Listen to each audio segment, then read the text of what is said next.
이번 주 장르가 머니.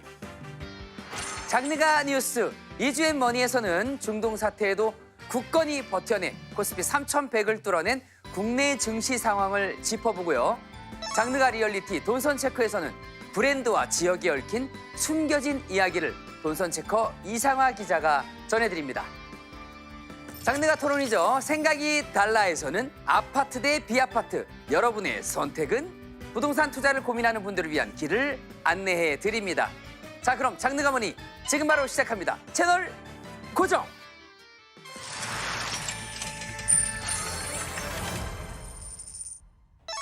이번 주 브리핑입니다.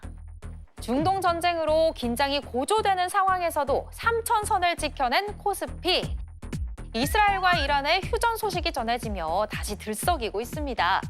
코스닥도 11개월 만에 800선을 넘어섰는데요.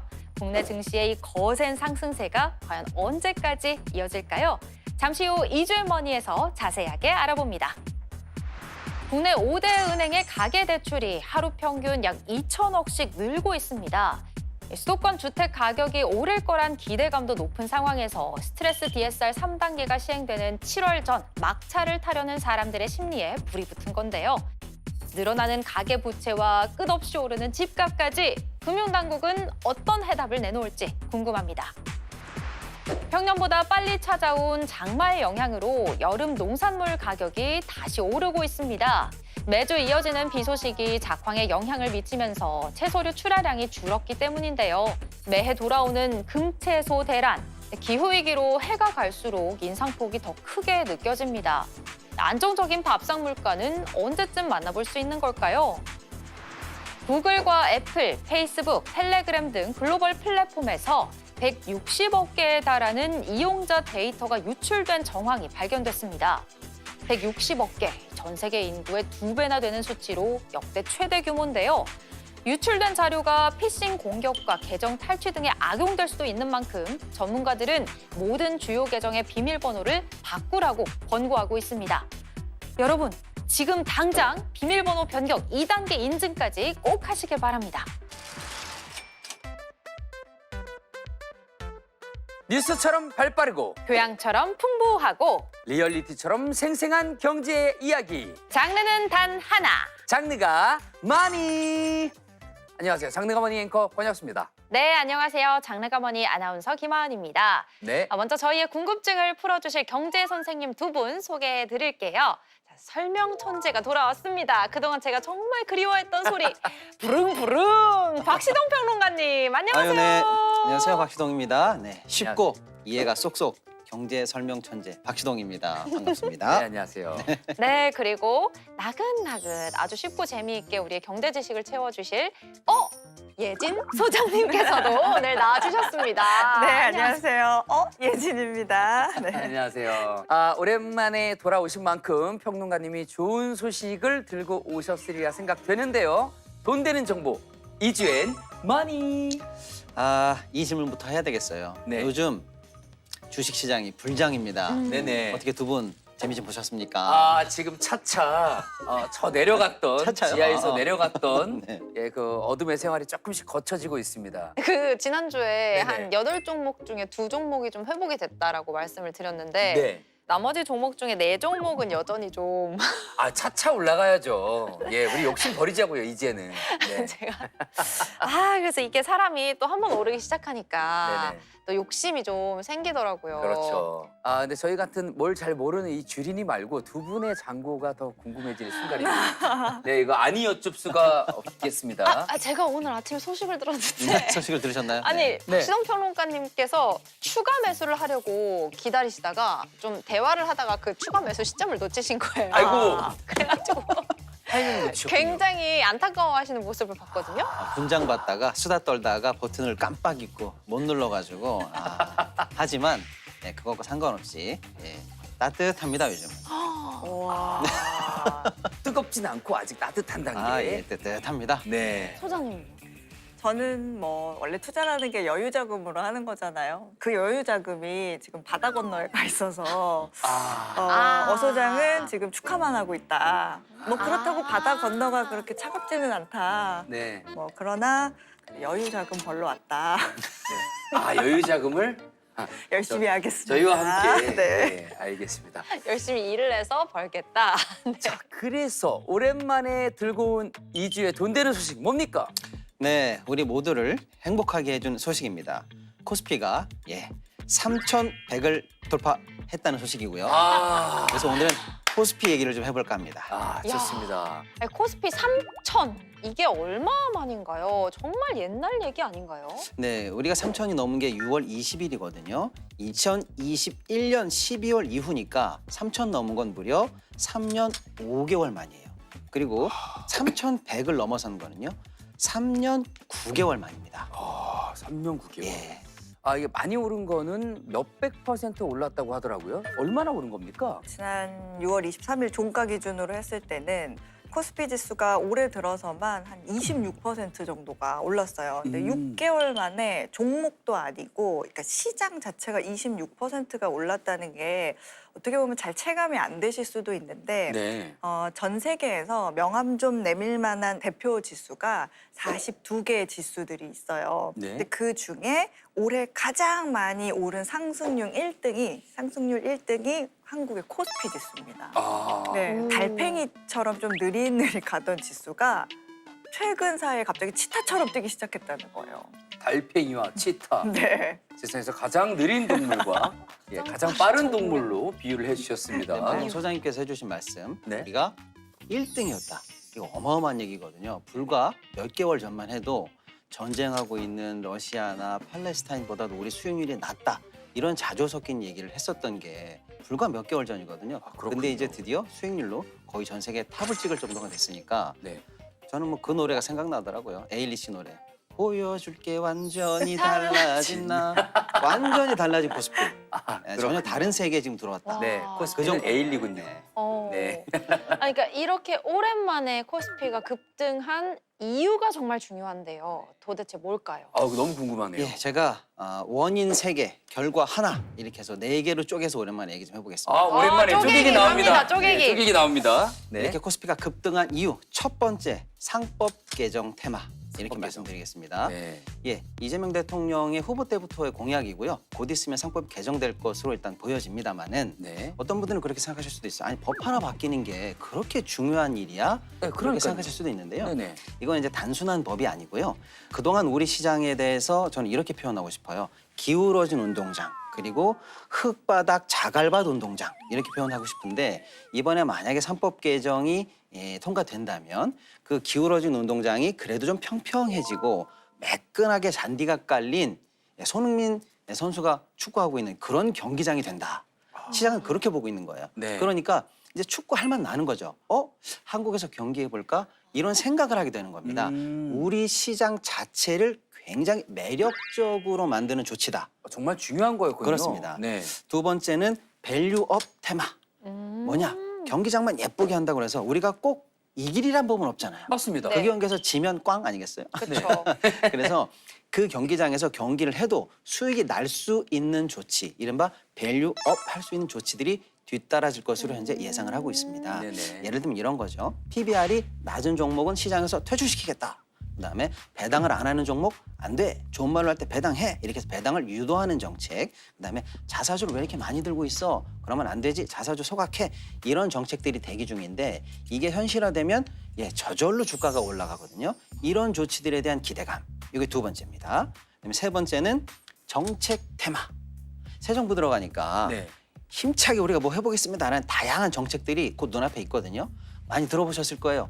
AI에 100조를 투자하겠다. 네. 네네네. 그게 만약 현실화되면 그 100조를 결국 수주해서 이제 새롭게 진일보하는 다양한 회사들과 산업들이 나오겠죠. 맞습니다. 이것들을 시장에서 다 호재로 보는 거죠. 그래서 네. 이 세 가지의 원인이 어떤 결과로 나타나느냐?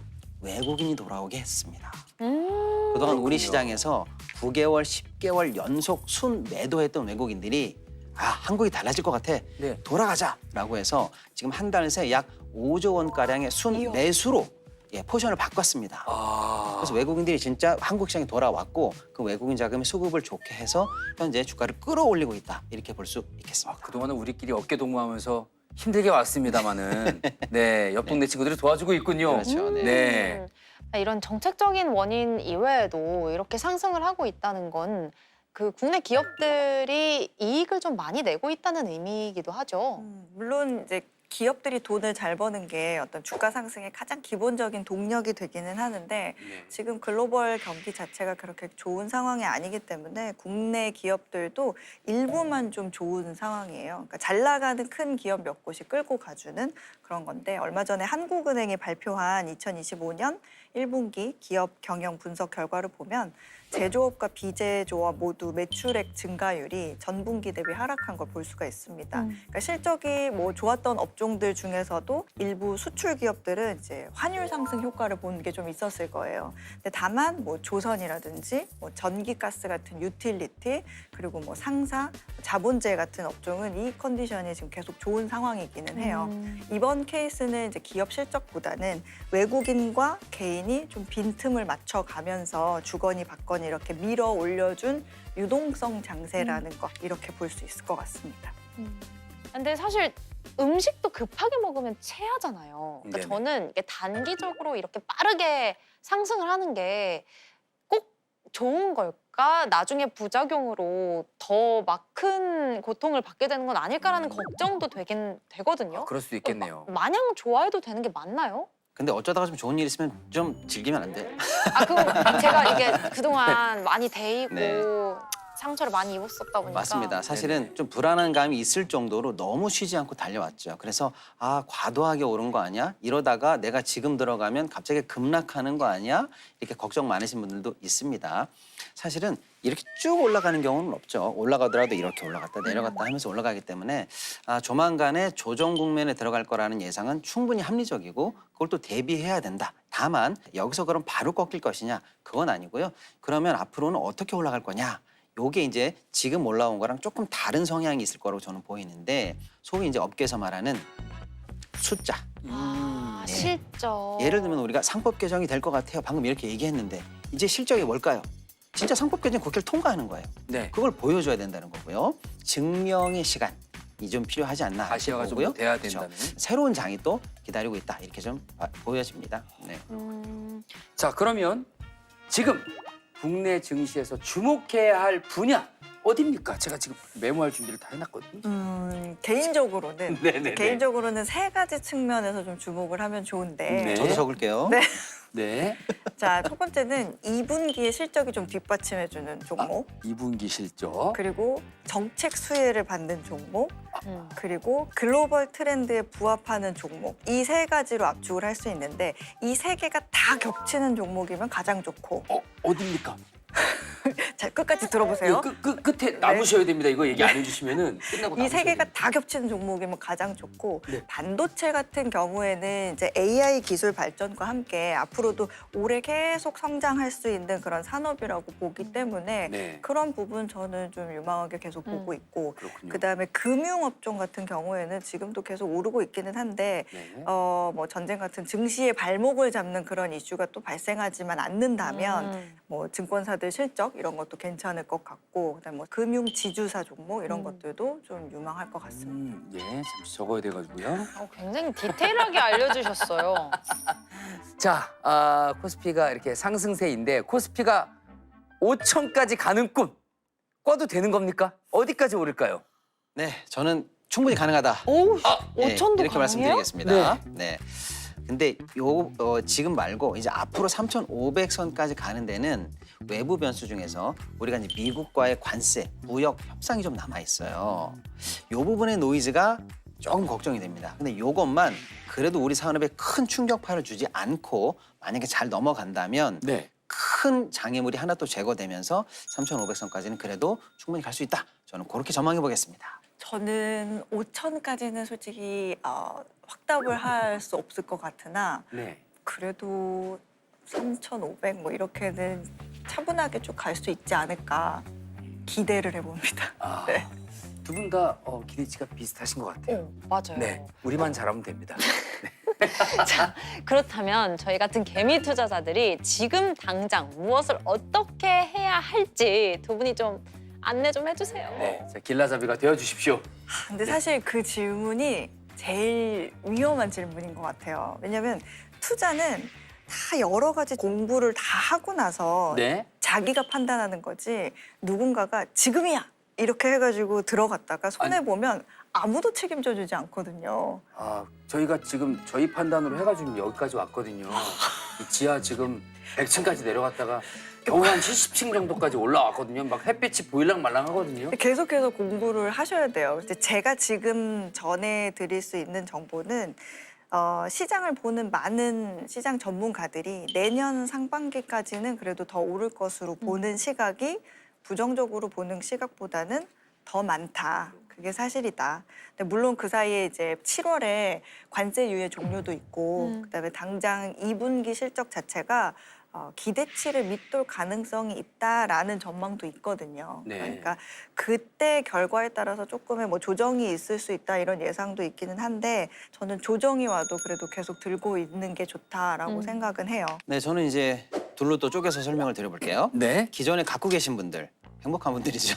네. 이분들은 계속 보유할 것을 좀 추천드리겠습니다. 네. 고고싱 가자. 예. 네. 더 그냥 쭉 오른다. 가야 되는군요. 더 오른다. 다만 나는 내가 갖고 있는 섹터가 너무 많이 올랐어. 뭐 그런 분도 계시죠. 네. 그러면은 중간중간 조정이 있을 때 이 일부를 분할해서 이익 실현을 조금 하시고 그 돈으로 다시 순환매, 다른 섹터, 주목받는 섹터로 순환매 하시는 그런 전략을 좀 해가면서 네. 어쨌거나 보유를 계속 유지하시기를 이렇게 추천드리고요.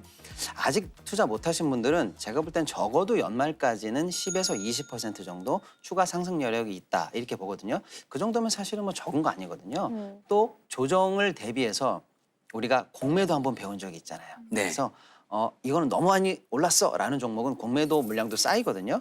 그런 것들도 쭉 보시면서 모든 종목이 다 오를 거야 그건 아니거든요. 그래서 조금 신중함까지도 같이 가져가시면서 투자 전략을 세워보시는 게 좋겠습니다. 네.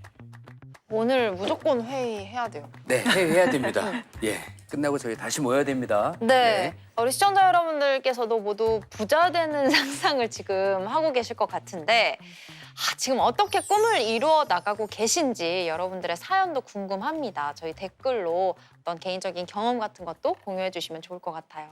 오늘도 재밌게 이야기 들려주신 어예진 소장님과는 여기서 인사드리도록 하겠습니다. 좋은 말씀 감사합니다. 네, 감사합니다. 네. 잠깐! 다음 코너로 넘어가기 전에 지난주 예고드린 대로 이번 주부터 무려 5주간 골드바 이벤트 진행을 합니다. 골드바가 총 4개가 걸려 있으니까 앞으로 5주간 본방사수 놓치시면 안 되겠습니다. 먼저 1주차 이벤트는요. 바로 애칭이 머니인데요. 장르가머니 유튜브 채널의 구독자 애칭을 여러분이 직접 정해주시면 되겠습니다. 참여 방법은요. 유튜브 장르가머니 채널을 먼저 구독을 해주시고 이벤트 게시글에 들어가서 구독자 애칭 아이디어를 댓글로 작성해 주시면 됩니다. 애칭에 선정된 한 분께는 골드바 반돈을 드립니다. 근데요? 예, 그것도 장난이 아닙니다. 그럼요. 근데 일단 첫 주부터 반돈이 나왔습니다. 맞습니다. 첫 주니까요. 그렇죠. 네, 자세한 내용은 장르가머니 유튜브 채널에서 확인해 주시면 되겠습니다. 여러분, 골드바가 기다리고 있습니다. 지금 들어오시기 바랍니다. 골드바를 내 품... 안 되겠어. 제 주변 사람들한테 이거 많이 참가하라고 독려해야겠습니다. 예. 많은 참여 부탁드립니다.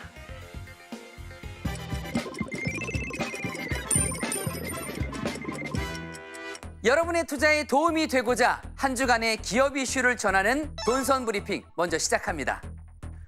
프로야구 1000만 관중 시대, 치열해진 팬심 경쟁에 은행권도 뛰어들었습니다. 인기 구단과 협업한 특별 금융상품 출시는 물론 경기장 광고부터 팬 대상 금융 서비스까지 9회 말 투아웃 역전 홈런을 노리는 은행들의 마케팅이 성과로 이어질 수 있을지 주목됩니다. 유럽의 주요 경기장마다 보이는 LG전자의 LED 전광판, 디지털 사이니지가 빛나고 있습니다. 덕분에 경기장 전체가 마치 게임 화면처럼 움직이는 것 같은데요. 경기장의 몰입도 증가는 물론 광고주들에게는 새로운 마케팅 플랫폼으로의 가능성을 보여줬다는 평가입니다. HD현대가 미국 조선사 이시오와 손잡고 미국 현지에서 선박을 공동 건조합니다. HD현대는 조선의 설계와 기술 지원을, 이시오는 미국 내 생산을 담당하는데요. 트럼프의 K조선업 러브콜에 이어 새로운 형태의 한미협력 모델까지 한국 조선업의 미국 진출이 본격화될 전망입니다. 농심의 생수 브랜드 백산수가 출시 12년 만에 누적 매출 1조 원을 넘어섰습니다.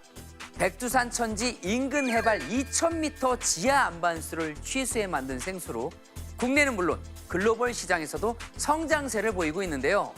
백두산이라는 독특한 발원지를 내세운 마케팅 전략이 주요했던 것으로 보입니다. 이어지는 돈선 체크에서 살펴보시죠. 네, 이번엔 돈이 모이는 핫플레이스를 찾아가는 시간이죠. 돈선 체크 코너입니다. 네, 오늘의 돈선 체커 이상화 기자 나와주셨습니다. 안녕하세요. 안녕하세요. 네, 경제 현상의 뒷얘기를 탐구하는 돈선 체커 이상화입니다. 오, 벌써 소개부터. 뒷선 체커입니다. 뒷선 체커. 뒷선 체커. 뒷선 체커, 네. 그 괜찮은 것 같습니다. 경제 탐정 느낌 좀 나네요. 네. 오, 네. 오늘 첫 돈선 체크, 뒷선 체크 어떤 내용인가요? 네, 혹시 지역 이름을 딴 제품들 많이 들어보셨나요? 지역 이름을 네, 딴 제품. 제품이요. 네. 뭐가 있을까요? 뭐 많죠. 뭐 천안 호두과자. 영광굴비 그렇죠. 제주 삼다수. 아능찐빵 간장. 이런 거. 아능찐빵 맛있겠네요. 강릉 초당 순두부. 순창 고추장. 근데 굉장히 많습니다. 음식만. 그러네요. 네. 의성만. 왜냐면 특산품이 아, 많으니까. 네네네. 네, 그렇게 되네요. 이게 궁금한 게 지역 이름을 딴 브랜드들은 정말 그 지역 특산품이나 아니면 그 지역하고 잘 연계가 되어 있는 건가요? 아, 네, 매우 중요한 질문 같습니다. 그 네. 궁금증을 해결하기 위해서 제가 귀한 현장을 다녀와 봤습니다. 그렇군요. 어디를 다녀온 거죠? 그렇다고 뭐 정말 백두산물을 떠오거나 뭐 그러진 않았을 것 같고요. 그 어떻게 아셨어요? 진짜 백두산 다녀오셨어요? 우리나라의 끝에서 끝, 제주에서 백두까지 네. 직접 다녀와 봤습니다. 와, 이야. 그러면은 완전 대형 프로젝트인데 저희가 이만큼 커진 겁니까? 백두산까지 진출을 했습니다. 자, 북에 번쩍, 남에 번쩍한 이상한 기자의 돈선 체크 지금 바로 만나보시죠.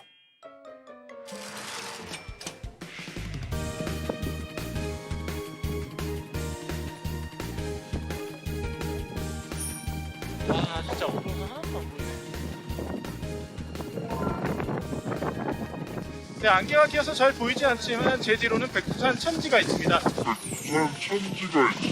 와, 근데 여기 백두산 천지까지 직접 올라가신 거예요? 아, 직접 갔다 왔습니다. 그냥 한 소린데 진짜 가셨군요. 저희가 어이가 없습니다.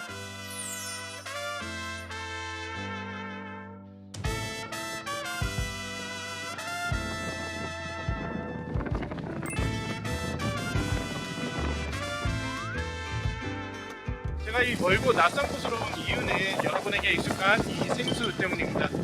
놀랍게도 이곳 백두산에서 오는 물도 있는데요. 진짜 백두산에서 오는 건지 왜 이곳이어야 하는지 직접 확인하러 백두산에 와봤습니다. 저희가 좋은 정보를 드리기 위해서는 어디든 가야 합니다.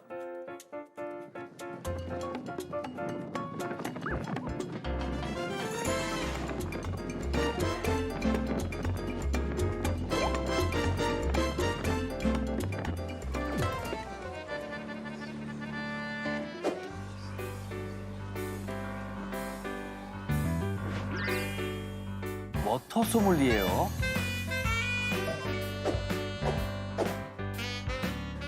뭔가 백두산 물만의 약간 특징 같은 게 있습니다. 네, 백두산은 이제 우리 화산, 원래 활화산으로 알려져 있잖아요. 지금은 멈췄지만, 그래서 화산의 특유의 어떤 지질층이 있거든요.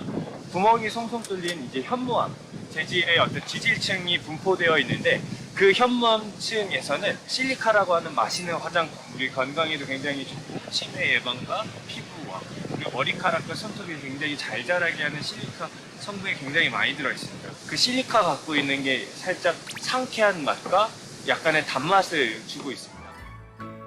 하지만 제 두 눈으로 확인했듯이 백두산 천지에서 생수를 만드는 곳은 보지 못했는데요. 확인을 위해 찾아간 또 다른 곳은 백두산에서 45km 떨어진 깊은 숲속이었습니다.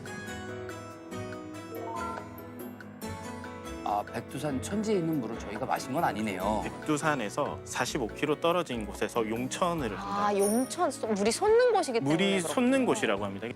네, 여기는 내두천 수원지입니다. 해발 670m에 위치하고 있는데요. 사람의 발길을 엄격하게 통제하기 때문에 마치 비밀 공간 같은 느낌이 들기도 합니다. 생수 처리 시설인 만큼 여러 가지 관들도 보이고요. 그리고 이곳 물을 직접 마실 수도 있다고 합니다.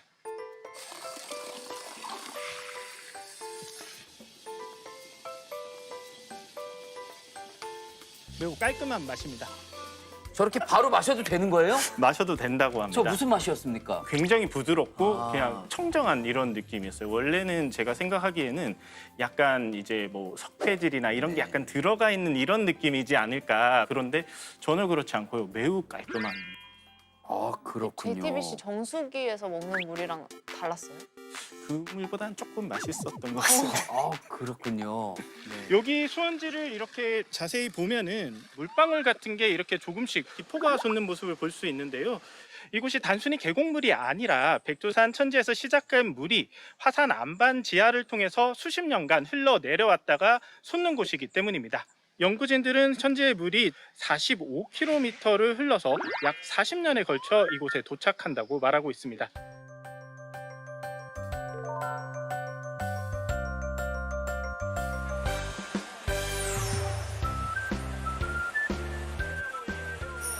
아, 우리가 이제 편의점에서 볼 수 있는 아, 그러네요? 페트병들이 보이고. 아, 저기가 물을 담는 공장이네요.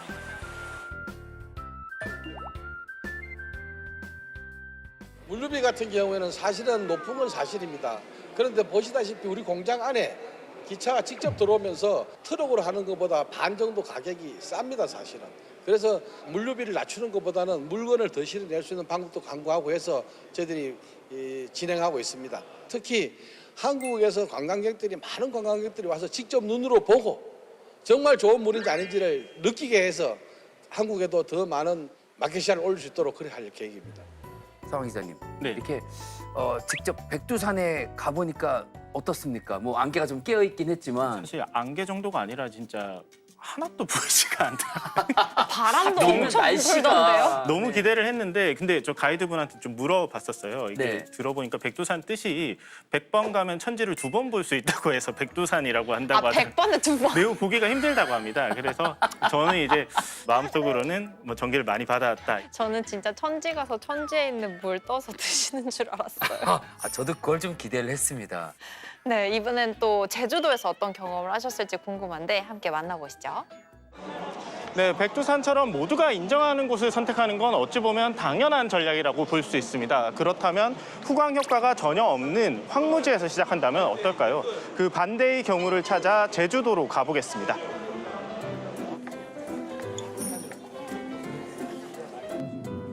와, 정말 끝에서 끝을 가셨네요. 제주도도 날씨가 좋지는 않았습니다.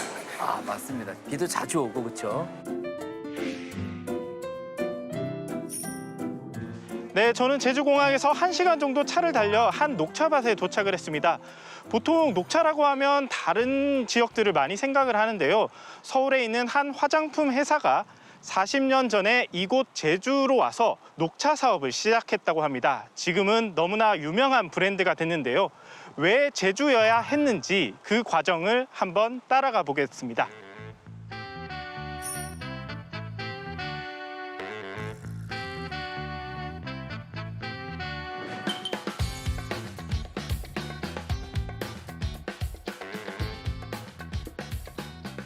브랜드는 79년도에 이제 만들어지게 됐어요. 그 당시만 하더라도 제주도에서는 주로 이제 강귤 중심이니까 그렇게 뭐 차 산업에 대해서 관심이 크지 않던 시절이어서 우리 회사가 최초로 이제 사업을 시작을 하게 된 겁니다. 그것도 화장품이 이제 뷰티 쪽이고 또 헬스에 대한 것들이 이렇게 잘 어우러지는 부분들이 있으니까 그렇게 이제 사업을 시작하게 된 겁니다. 아, 그러니까 녹차라는 게 제주의 특산물이 아니었던 거잖아요. 네네, 맞습니다. 그렇군요. 왜 제주도로 택했다 뭐 이런 이유는 좀 있나요? 차나무라는 식물을 잘 살펴보면 알대성 식물인데 우리나라에서 가장 적합한 기후 환경 조건이 이제 제주도라고 알려져 있고 그러다 보니까 이제 제주도 중심으로 시작을 해야 되겠다라고.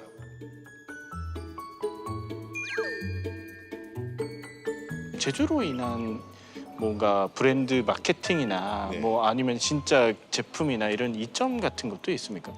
최근에는 부쩍 늘었다고 생각이 들어요. 사실 40년 동안 제주와 같이 커왔다라고 이제 판단이 되는데 제주도의 긍정적인 이미지들이 투영이 돼서 청정 이미지를 가진 좋은 녹차 이렇게 해서 또 저희가 또 제주도의 이미지의 영향을 많이 받는 것 같아요. 그 언제부턴가 녹차하면 제주, 제주하면 녹차 예, 이런 생각이 들긴 합니다. 그래서 요즘은 거의 여자 바람 돌 녹차 이런 수준인데 관련해서 관광지도 많이 생겼다면서요? 아예 맞습니다. 뭐 티 박물관, 티 뮤지엄을 만들기도 하고요. 네. 다양하게 마케팅에 활용을 하고 있는 상황입니다. 그렇군요. 티 뮤지엄에 들어왔습니다. 이렇게 들어와서 처음 보면은 이렇게 시향을 할 수 있는 곳들이 마련되어 있습니다. 이게 물건들을 좀 볼까요? 이게 굉장히 제주를 강조하는 것들이 되게 많아요.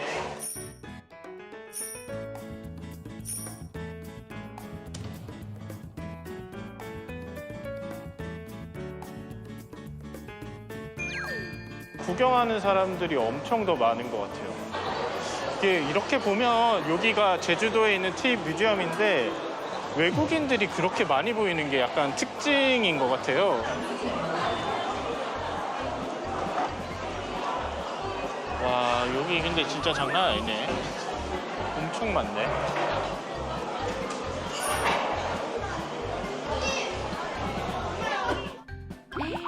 근데 내부 외부 다 바글바글해요. 저렇게 녹차밭도 직접 갈 수 있군요. 먼 제주까지 찾아온 여행객들. 이들이 제주도까지 찾아온 이유는 과연 무엇일까요? We spent time in Seoul and Busan on this trip, and Jeju Island has the best air and it smells wonderful. Instagram, and I saw that this was a thing to do in Jeju, and was very interested. And we like a lot of tea, so it was good to come.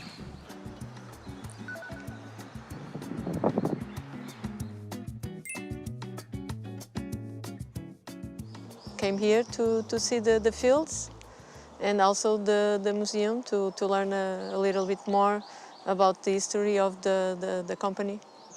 We tried the Mandarin one and it was very good. And for us it was very special because it's the culture of Mandarin here too. We can taste this environment in the tea. Yes, it's very good. 제주에서 백두산까지 브랜드의 고향을 둘러보니 이런 생각이 들더라고요. 어쩌면 돈을 주고 이 물건을 사는 게 단순히 그 물건을 사는 게 아닌지도 모르겠다는 생각 말입니다. 우리가 돈을 주고 사는 건 지역의 힘과 지역의 잘 짜여진 이야기 아닐까요? 돈선 체크 이상화였습니다. 자, 한 아나운서 저 녹차밭 가봤다고요? 8, 9년 전에 직접 가봤던 것 같은데 네. 제주도에서 녹차밭이 언제부터 유명해진 걸까 그 당시에도 궁금하긴 했었거든요. 그러니까 이렇게 티 뮤지엄도 생기고 공장도 생기고 적극적으로 홍보도 하고 여러 가지 체험 활동도 만들고 이러면서 이렇게 인기가 많아지기 시작한 거군요. 네, 맞습니다. 기업들이 이제 이런 지역을 찾는 이유는 가장 먼저는 이제 훌륭한 원료 때문이고요. 요즘에는 이제 경험 소비라고 이렇게 이야기를 하더라고요. 소비자들이 뭐 제품에 담긴 뭐 지역의 문화, 자연 이런 것들을 직접 체험하면서 브랜드의 이야기에 좀 집중하는 이런 경향을 좀 보이고 있습니다. 연상 효과 또는 연상 마케팅이라는 기법이 있는데요. 네. 쉽게 설명하면 이거죠. 이게 직접적으로 말하지 않고 떠올리게 하는 방법입니다. 예를 들어서 김하온 아나운서 같다. 이렇게 하면 그걸 설명하지 않아도 톡톡 튀는 상큼함. 우리가 이걸 떠올릴 수가 있잖아요. 네네. 권혁수 같은 개그맨. 그럼 뭡니까? 다재다능하다. 이런 게 떠오르잖아요. 네. 천의 목소리. 그렇죠. 박시동 같은 평론가 그러면 얼굴로 승부하는 사람. 이게 딱 떠오르지 않습니까? 부릉부릉. 예, 사람마다 조금 주관적 차이는 있겠습니다만은. 네, 그렇게 기업이 마케팅을 하고 싶을 때 직접적으로 설명하는 것 대신에 연상이 가능한 개념을 차용하거든요. 이렇게 차용될 때 가장 효과가 높은 개념 중에 하나가 지역입니다. 왜냐하면 이미 소비자에게는 그 지역하면 떠올리는 이미지가 있거든요. 네네. 백두산 물, 그러면 저절로 깨끗할 것이다라고 연상이 되는 거죠. 네네. 그래서 지역을 매개로 한 마케팅은 각 각광을 받고 있다 이렇게 말씀드릴 수가 있겠습니다. 근데 영상에서도 봤지만 외국인들이 엄청 많이 왔더라고요. 그러니까 지역 관광에도 보탬이 많이 될 것 같아요. 네, 맞습니다. 가장 로컬한 것이 가장 글로벌한 것이다. 뭐 이렇게도 이야기를 하잖아요. 그 지역 특유의 품질이나 감성, 문화 같은 게 어떻게 보면 이제 하나의 상품으로 이렇게 받아들여지는 것 같아요. 그것 때문에 글로벌에서도 경쟁력을 가지게 되는 것 같습니다. 이런 제품들이 우리나라에 꽤나 많이 있습니다. 뭐 이를테면 고창의 상하 목장 같은 경우에는 목장 체험 프로그램이 있는데 네네. 밀크빵 만들기나 뭐 실제 소젖을 짜는 체험 같은 것도 할 수 있다고 하고요. 그리고 임실의 치즈, 임실굴의 치즈 같은 경우에는 네네네. 아예 상시적인 테마파크를 만들었다고 해요. 이제 매년 가을마다 축제를 여는데 여기는 엄청 유명하죠. 1년에 거의 한 50만에서 60만 이상의 관광객이 여기를 찾아가는데요. 저도 가봤거든요. 네네. 근데 직접 치즈도 만들고 치즈가 들어간 치즈 피자도 만들고 네. 치즈 테마 마을도 구경하고 너무 그럼 재밌어요. 바로 먹을 수 있습니까? 그럼요. 예. 아, 그럼 저도 빨리 가야 되겠네요. 굉장히 좋아 보입니다. 네. 자, 이렇게 지역과 관련한 제품으로 브랜딩하는 게 우리 소비자들에게도 좋지만 뭐 지역 관광에도 좋고 기업에도 좋고 이 모두에게 윈윈이 아니라 윈윈윈이네요. 오, 네. 정말 누이 좋고 매부 좋고 저도 아이를 데리고 오늘 이상아 기자가 소개해준 곳들을 하나하나 가보겠습니다. 네, 오늘 알차고 똑똑한 지역 브랜딩에 대한 이야기 들려주신 이상아 기자 고생했습니다. 가시면 안 됩니다. 또 제가 뒤에 준비한 네네. 프로가 있기 때문에 함께 해주셔야 됩니다. 자, 장르가 토론, 생각이 달라 코너인데요. 부동산 투자, 아파트 대 비아파트, 비아파트 대 아파트. 어느 쪽을 선택해야 할까요? 두 경제고수의 생각이 얼마나 다른지 직접 함께 보시죠. 상하이가 내게 남긴 것. 딤섬 물총쇼. 트립닷컴이 내게 남긴 것. 호텔 최저가 보장에 라운지 이용권까지. 남는 여행 트립닷컴. 홈키파 홈매트. 박수 말고 홈매트 제로. 모기에는 빠르게. 향, 보존제, 천화방지제 제로. 홈매트 제로로 보호. 효과는 확실. 매트매트 홈매트.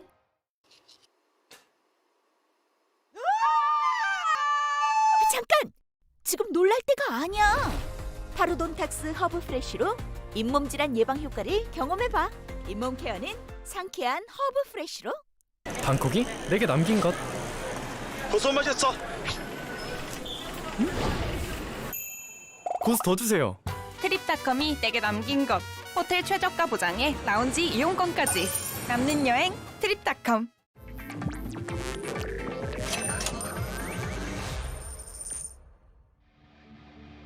장르가 뭐니 아주 논쟁적이고 뜨거운 순서죠. 전문가들의 치열한 머리 토론, 생각이 달라 시간입니다. 대한민국은 흔히 아파트 공화국이라고 불리죠.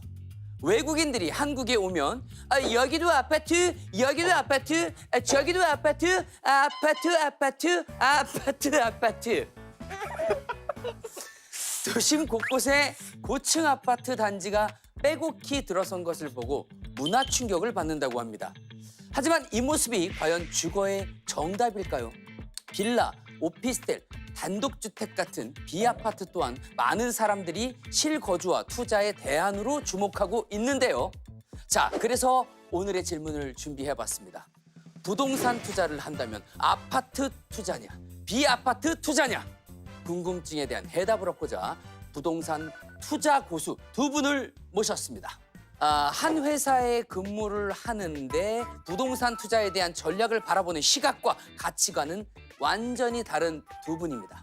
함영진 부동산 리서치 랩장님 그리고 남혁우 부동산 연구원님 두 분 함께해 주십니다. 안녕하세요. 안녕하세요. 안녕하세요. 안녕하세요. 반갑습니다. 네. 자, 그럼 본격적인 시작 전에 개인적인 질문을 한번 드려보도록 하겠습니다. 두 분은 부동산 투자로 수익을 내셨는지요? 뭐 수익률은 200% 정도도 있었던 적이 있었습니다. 200%면 2배 상승을 아파트입니까? 아파트입니다. 오늘 비아파트 전문가로 와주셨는데 아파트에 대한 이야기를 해주고 계십니다. 네, 지금 많이 기울어진 것 같습니다. 시작부터. 연구원님? 예. 기분 좋으시죠? 네. 선배님이 살짝 말리고 계신 것 같습니다. 자, 우리 남영권님의 성과 한번 궁금합니다. 제가 인생에서 잘한 일이 3가지가 있는데 네. 그 중에 한 가지가 이제 아파트 투자다. 이렇게 말씀을 좀 드려보면서 수익률도 얘기하셔야죠. 수익률이요? 수익률 뭐 저 200% 정도. 아, 예, 예. 두분 다 수익률이. 예, 사이가 좋기 때문에. 자, 그럼 지금부터 제대로 한번 맞붙어 보도록 하겠습니다. 단도직입적으로 질문 드리겠습니다. 부동산 투자를 한다면 아파트 투자 대 비아파트 투자 어떤 것을 선택하시겠습니까? 하나, 둘, 셋. 아파트. 두 분이 갈라졌습니다.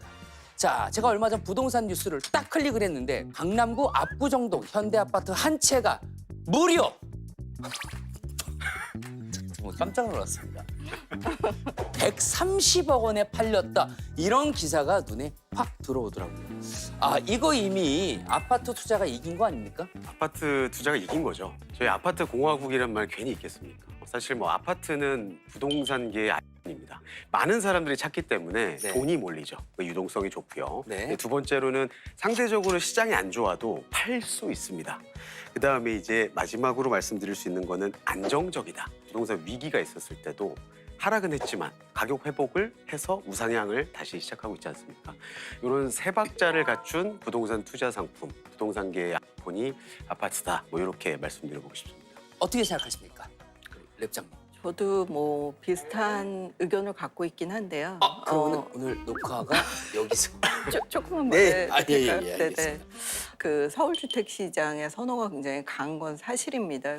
다만 이제 문제는 가격이 너무 비싸다는 것에 있을 것으로 보여집니다. 특히 서울 지역 같은 경우 호당 평균 아파트의 가격이 13억 6천만 원입니다. 전국 기준으로 연립다세대 아파트의 호당 평균 가격이 2억 3천만 원 정도. 서울 지역 같은 경우는 한 3억 7천 정도입니다. 이제 아파트의 거의 5분의 1 정도의 가격으로 실거주가 가능하죠. 그러니까 아파트는 사실 너무 진입 장벽이 높고 네. 비싸고 허리띠를 졸라 매야 하잖아요. 맞습니다. 40% 정도 집값의 대출을 받는다면 사실 40%는 내 거라기보다는 은행 거라고 금융사 거라고 할 수 있겠죠. 그래서 네. 그런 부분에 있어서 좀 부채를 줄이면서 투자할 수 있는 방법이 아닐까 싶습니다. 근데 아파트 수익에 비해서 비아파트 투자 수익은 어떨지 궁금합니다. 비아파트 중에 오피스텔이 있습니다. 요즘 은행 1년 만기 정기예금 금리가 2.55% 정도입니다. 근데 이제 이런 오피스텔 같은 경우는 월세를 받는 운용 수익을 챙기시려고 하시는 거거든요. 네. 세전 수익률이 4%에서 5% 정도까지도 나는 경우도 있기 때문에 은행 예금 금리의 거의 두 배 정도 되는 뭐 수익을 노릴 수 있다고 볼 수 있겠죠. 꾸준하게 노후의 임대 수익을 생각하시는 분들 위주로 자기 자본으로 투자하시는 것들을 좀 권해드리고 싶습니다. 오피스텔이 갖지 못한 가장 큰 게 하나 있죠. 실사용 가치입니다. 오피스텔은 저희가 실제 사용하는 네. 전용 면적이 계약 면적까지 포함되기 때문에 굉장히 적죠. 네. 다만 아파트는 널찍널찍합니다. 네. 그래서 그거 말고 그냥 나는 단지 월 현금흐름만 좋아라고 하면서 이제 치고 빠지는 투자를 네. 하고 싶다고 하면 오피스텔을 하시는 거지만 네. 좋은 투자, 좀 양질의 투자. 예, 죄송합니다. 양질의 예. 투자, 좋은 투자. 남영권님은 언제까지 잼만 칠 거야? 크게 한 방 쳐야지. 과감하게 갑시다. 이렇게 말씀하고 제가 계시고. 이제 말씀드리면서 예. 네. 우리 랩장님께서는 그래도 차근차근 한 땀 한 땀 천천히라고 말씀을 해주고 계신 것 같습니다. 오피스텔이 규제가 좀 많이 완화됐어요. 예전에는 발코니 설치가 안 됐고요. 그리고 중대형이라고 해도 화장실은 하나밖에 안 되고 욕실 설치도 되지 않았습니다. 그리고 바닥 난방도 중대형은 설치가 안 됐는데 최근에 그 규제가 모두 풀렸습니다. 네. 그래서 그런 부분들을 고려했을 때 이제 과거보다 최근에 지어지는 것들은 분양가가 약간 높지만 전용률이 좀 높습니다. 실사용 스페이스가 아파트 못지않은 경우도 있기 때문에 연구원님이 좀 답답하지 않나 이런 식으로 표현하셨거든요. 좀 작습니다. 아파트 들어가면 시원하지 않습니까? 시원하죠, 아파트. 요즘 의외로 방범 그리고 편의시설, 엘리베이터가 잘 마련된 비아파트들도 굉장히 많이 건설되고 있습니다. 뭐 시공 능력이 좋아졌기 때문에 좀 현실적으로 실거주 목적에서 또는 일부에서는 재개발, 재건축까지 정비사업 호재가 있다면 네. 입주권도 노려볼 수 있기 때문에 개발의 호재로 또 수익이 날 수도 있다라는 말씀을 해주셨습니다. 그 해당하는 주택의 지분이라든지 해당하는 주택을 가지고 나중에 재건축됐을 때 아파트를 통해서 차익을 볼 수 있도록 하는 상품들을 좀 살펴보실 필요가 있는데요. 정비사업이 9부, 8부 능선을 넘은 것들을 살펴보시면 뭐 조금의 차익이라도 볼 수 있을 것이고요. 요즘 중반부도 아니고 9부, 8부 능선을 넘은 좀 안전하게 가시려면 그래야 될 것 같습니다. 왜냐하면 요즘 네. 정비사업이 가다서다 하는 경우도 있고요. 저 그런 경우 많이 봤습니다. 재건축 재개발이 된대라고 했는데 5년 뒤에 똑같이 있고 그 5년 뒤에도 똑같이 있고 이런 지역들이 있거든요. 네. 알겠습니다. 개발 없이도 아파트는 그냥 오르잖아요. 말씀 좀 해주십시오. 아파트가 이제 뭐 개발 없이 오르는 경우도 있지만 네. 아파트 역시 재건축 사업이라는 개발을 통해서 상승하는 경우도 많습니다. 개발 이익 관점에서만 보신다면 재건축 아파트가 일반 기축 아파트보다는 높은 수익금과 수익률을 보일 수밖에 없는 거고요. 네. 다만 이제 저희가 소위 접하는 그 구축 아파트라 함은 통상적으로 물가 상승률 이상의 안정적이고 중립적인 가격 우상향을 보이기도 하고 전세 보증금이라는 것도 계속 우상향하지 않습니까? 네네. 그래서 전세 보증금이 우상향하게 되면 아무래도 임대인인 갭 투자를 한 원 소유주가 네. 투자금을 회수할 수 있는 또 그런 방안이 될 수도 있거든요. 그래서 그런 컨셉의 상승인 구축 아파트라고 보시면 될 것 같아요. 그러시군요. 근데 그동안 정부에서 집값 잡는다고 다양한 규제를 해왔습니다. 뭐 최근에는 서울, 강남, 서초, 송파, 용산구 쪽 아파트를 토지거래 허가구역으로 지정을 했었었는데요. 그 결과 어떻습니까? 토지거래허가 구역을 다시 지정하는 규제가 시행되고 나서 한 달 정도 아파트 시장이 좀 멈칫거리는 게 있었거든요. 근데 네네. 지금은 뭐 여러분들 잘 아시는 압구정동, 대치동, 반포, 잠실 이런 곳들이 신고가가 많이 나오고 있어요.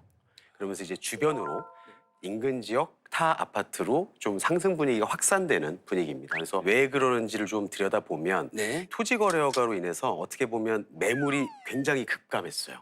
시장에 유통되는 매물들이 굉장히 줄다 보니까 그 수요 한두 건 거래가 다시 또 시장에 과열을 자극하는 이런 모습들이 나온 것도 있고요. 네네. 마지막으로는 이제 7월에 저희 스트레스 DSR이라는 대출 규제 시행을 앞두고 있어서 네. 그 시행하기 전에 한 발 빠르게 좀 대출 막차를 타자 하는 이런 수요 움직임도 있었던 것 그 같습니다. 막차를 향해 뛰어가는 제 주변인들이 굉장히 많거든요. 네. 예, 생각보다 많더라고요. 어떻게 바라보고 계십니까? 토지거래허가 구역으로 붙게 되면 반드시 실거주 입장에서 뭐 주택을 구입하셔야 되고요. 뭐 전세를 끼고 주택을 구입하는 갭 투자는 아예 불가하다고 할 수 있겠습니다. 이런 상황에서 이들적은 좀 집값이 좀 비싸긴 하잖아요. 이럴 때 이제 비아파트가 일부 틈새 역할을 할 수도 있다고 보여지는데요. 실제 이제 거래량이 좀 증가하기도 했습니다. 뭐 지난해 1분기에 비아파트 거래량이 한 1,438건 이랬는데 올해 1분기에는 한 1,785건으로 올해 거래량이 오히려 늘어나기도 했습니다. 6월 4일부터 비아파트에 대한 6년 단기 등록 임대 그 주택 제도가 부활합니다. 빌라나 다세대 주택을 매입해서 정부에 임대사업자 등록을 하시게 되면 이제 종합부동산세, 그다음에 양도소득세, 법인세를 감면받으실 수 있기 때문에 세제 혜택이 좀 크죠. 그리고 2026년까지 적용되는 부분이긴 한데 기존에 한 채를 갖고 있는 1주택자가 지방의 인구 감소 지역에 한 90여 곳 정도 있습니다. 이런 지역에 이제 공시가격 4억 원 이하의 주택을 매입하신다면 1세대 1주택 특례 같은 세제 혜택을 받을 수 있기 때문에 사실 비아파트와 관련된 세제 혜택이 좀 많이 풀려 있는 상황입니다. 세제 혜택을 많이 볼 수 있는 거군요. 네. 자, 주택 시장이 뜨거워지면서 생애 처음 주택 매수에 나서 30대 계층이 크게 늘었다는 조사 결과가 나왔습니다. 첫 집 마련을 준비하는 2030 세대 분들의 부동산 투자, 아파트가 좋겠습니까? 비아파트가 좋겠습니까? 우리 남영구님 먼저. 당연히 아파트죠. 저희 사실 22년도에 역전세 그리고 전세 사기 이슈 뭐 이런 것들이 있었잖아요. 그래서 네네. 빌라는 여전히 신뢰성을 좀 담보할 수가 없는 투자 상품입니다. 똘똘한 한 채라는 아파트 정의를 다시 좀 해봤으면 좋겠어요. 그러니까 네. 똘똘한 한 채라는 게 꼭 강남에 있고 엄청 비싼 아파트만 똘똘한 한 채가 아니고 네. 저희가 있는 자산 소득 여건에 맞춰서 가장 좋은 걸 선택할 수 있는 게 똘똘한 한 채가 될 수도 있거든요. 내가 지금 살 수 있는. 그렇죠. 네. 근데 이제 예를 들면 뭐 도심에 위치한 소형 평형의 방 3개짜리 뭐 6억에서 또는 9억 이하의 이런 아파트들도 굉장히 좋은 똘똘한 채가 될 수 있어요. 왜냐하면 수도권 외곽이나 지방 같은 경우에 일반 분양을 6, 7억 7, 8억 이렇게 하는 곳들이 굉장히 많거든요. 그래서 이런 것들도 한번 살펴보시는 똘똘한 채 나쁘지 않을 것 같다라는 생각입니다. 자, 우리 함 랩장님. 2030 초년생들의 주택을 바로 아파트로 만들기에는 이제 대출 부담이 클 수 있잖아요. 비아파트인 연립다세대 단독다가구가 아파트로 가기 위한 일종의 징검다리 역할을 할 수 있을 것으로 보여집니다. 그래서 네, 맞습니다. 그래서 서울 지역의 뭐 역세권 주변에 뭐 정비사업 호재가 있는 지역 그리고 정비사업이 일정 부분의 궤도에 올라간 지역에 지분을 매입하시거나 입주권을 매입하시는 부분들도 하나의 2030들이 아파트로 가기 위한 발판을 마련할 수 있는 계기가 아닐까 싶습니다. 지금 말씀해 주신 그 모든 조건을 갖춘 지역이 있긴 있는 겁니까? 시장에 굉장히 많은 편입니다. 많이 있습니까? 네, 맞습니다. 왜냐하면 특히 이제 신정부에서는 정비 사업에 비교적 공을 많이 들일 것으로 보여집니다. 안전진단 기준을 사업 시행 인가 시점으로 뒤로 밀어준다든지 하는 부분들도 6월에 법 개정이 이제 되는데요. 이런 부분들을 좀 잘 찾아서 보시면 좋을 것으로 보여집니다. 네, 잘 들었습니다. 시청자 여러분께서는 두 전문가의 의견을 잘 참고하셔서 신중하고 현명한 결정하시길 바라겠습니다. 자, 그럼 두 분의 생각이 얼마나 달랐는지 저희 캐시박스를 통해서 확인해 보도록 하겠습니다. 우리도 은행에 계신 분들이랑 돈을 세는 게 좀 다를 줄 알았는데 저희랑 똑같이 답답하게 한 장 한 장 세고 계십니다. 하나, 둘, 셋! 20달러가 나왔고요.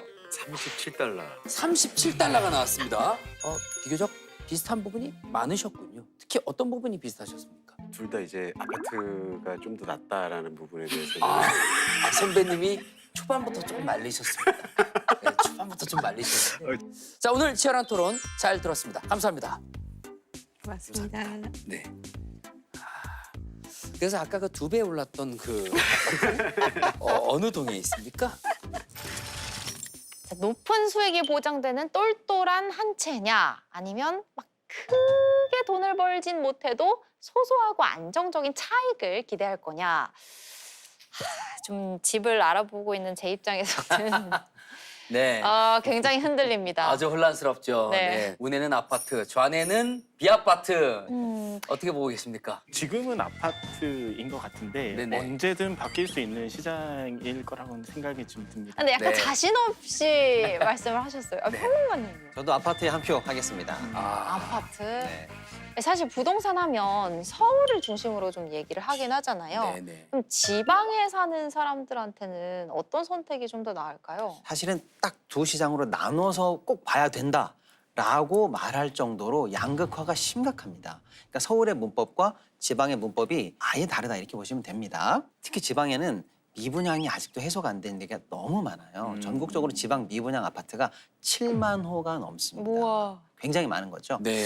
자, 그럼에도 불구하고 이번에도 저는 아파트다 이렇게 말씀드릴 수가 있겠습니다. 왜냐? 지방 아파트조차 미분양인데 그 미분양 물량이 해소가 돼야 그다음에 아파트와 비아파트를 이제 같은 선상에서 취사 선택할 수 있는 시장이 나올 겁니다. 네. 근데 아직도 아파트만 해도 미분양이 엄청나요. 이 상황에서 아직도 많은 시간이 필요하지 않을까 저는 그렇게 생각하고 있습니다. 네, 아파트와 비아파트에 대한 여러분들의 의견도 궁금합니다.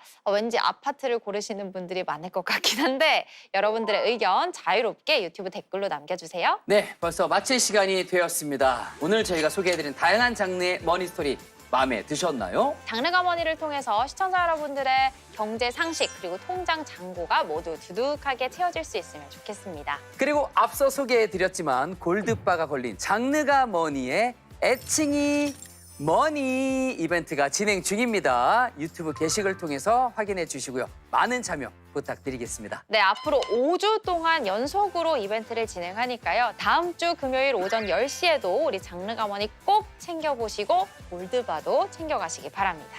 여러분 모두 부자 되세요.